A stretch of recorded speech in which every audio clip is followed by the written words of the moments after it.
Hello, my friends, and welcome again to our Nuggets of Noon. As you can see, I'm taking a little rest today. I'm here with my good friend Jim Hardesty, and he's associate pastor there at Crystal Coast and Pelletier.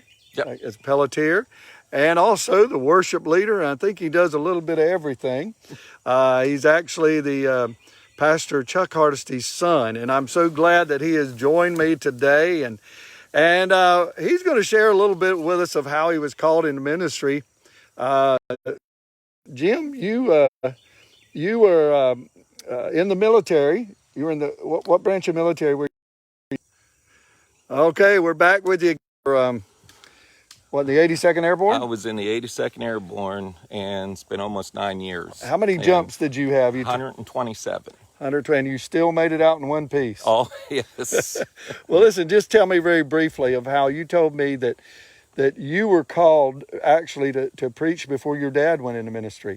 Yes, I was saved at a real young age. We were at a church. My dad was in the Air Force, and he was stationed at Davis-Monthan Air Force Base in Tucson, Arizona. My mom taught the children's church. I was saved in her class. I was baptized in the Holy Spirit at church camp one summer. And then one night we were at the church there, and I remember the night that my mom talks about. I was up there praying. It was a Sunday evening. James Brankel was the pastor. And I was the last one up there. I didn't know that, but I was the last one at the altar. My mom was sitting there watching me in the pew, and God spoke to her and said he was going to call me to ministry. I was 6, 7 years old at the time. And your mom wasn't in ministry at the time either? No. Dad was in the Air Force. He had an engine rebuilding business on the side. He'd go to the park and swap every week, but he was full-time in the Air Force, and he did the youth group there. So God had started using him in ministry, but he was, not in the chaplaincy, anything like that. He was a youth minister, started out actually as a pastor's mechanic, then went to Royal Rangers, Sunday school teacher, and then was doing youth ministry there. And so that night, God told my mother he was going to call me into ministry, and I was, like I said, 6, 7 years old at that time. And so her job at that point was not to say anything to me, because she didn't want God's call to be from her.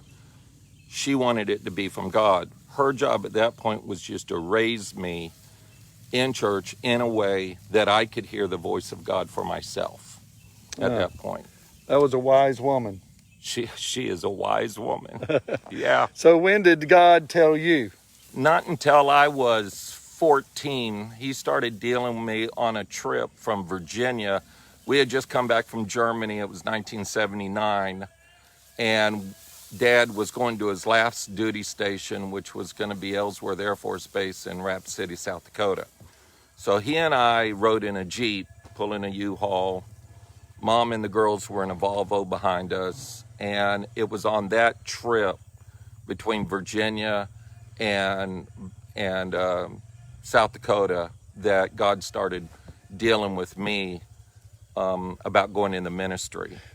But you went in the military before you went into the ministry. Is that correct? did, and I didn't tell my folks until actually a couple of years after that. I was probably 16. That's the first time Mom mentioned to me that she had known it since I was really young. And then I went into the military and stayed almost 9 years, and but during the military is when I actually started studying. Then, and I had some really good mentors. So around me. you were a solid Christian through the military, the time of the military? Actually, yeah, I was a deacon there at our home church at Fort Bragg, and then when I went over to Germany after Desert Storm, then there was a great man there, Tom Fithian. He was the pastor of the Christian Servicemen Center, who took me under his wing. and started mentoring me and sent me through the ministerial internship program. Well, I want to say, first of all, thank you for serving in the military. My pleasure. I appreciate the men and women who serve and to protect this country, and we thank you. And also your dad. Your dad spent two tours in Vietnam. He did. And Yes. we 20 appreciate. years in the Air Force. And now they're both in the Army of the Lord, and We've been serving together 27 years Wow. at the same church. You and your dad. Yeah, he's been there 30 years, and I've been there 27 years. Wow, together. that's commendable. Yeah, it's That's commendable. couldn't have a better pastor to serve under. Well, both of you are very, very honorable people, and we're in revival at their church. We and, are. Come on down. If you're had two awesome services so far, We have. and looking for another great service tonight. Yes. But anyway, God bless you. Look forward to seeing you again tomorrow. Sometime this week, we're going to interview Jim's dad and hear from him. But God bless you. We're going to go ahead and see if we can find a bunny rabbit somewhere. Yes, can't wait. God bless. Bye-bye.